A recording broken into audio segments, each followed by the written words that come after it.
Ancient Egyptian economy. Ancient Egypt had a well-developed economies. His features were of a planned economy.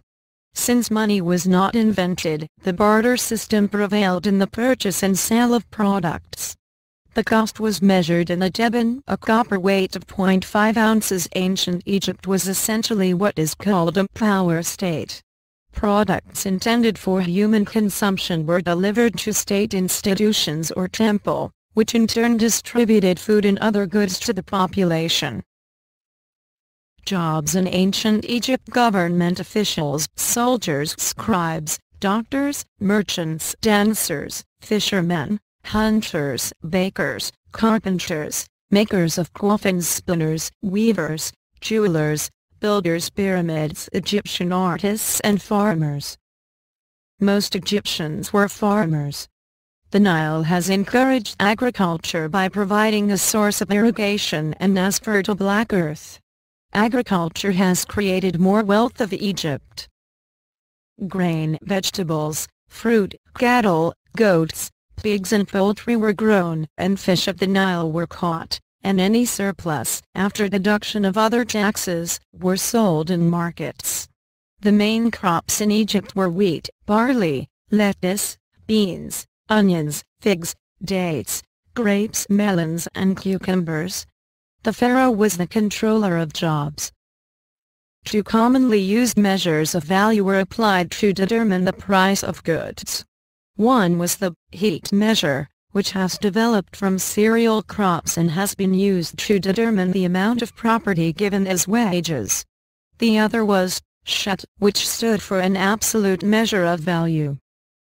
The land has been reallocated and remeasured by the officers and agents of the state after each flood based on past missions.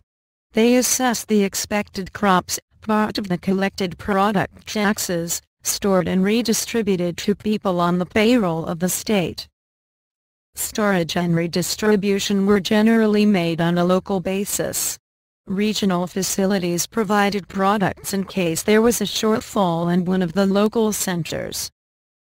After taxes were paid, domain administrators and heads of successful families stored for future use of surplus or exchanged against the barter market.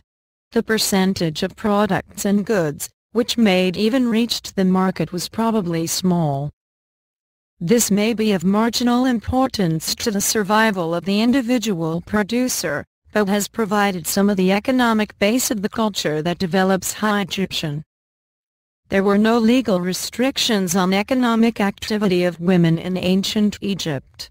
Most contracts and business papers we found names of men bear, but there are enough legal documents of all kinds with names of women we can be certain that their rights were more than theoretical. Trade began in the 4th century BC.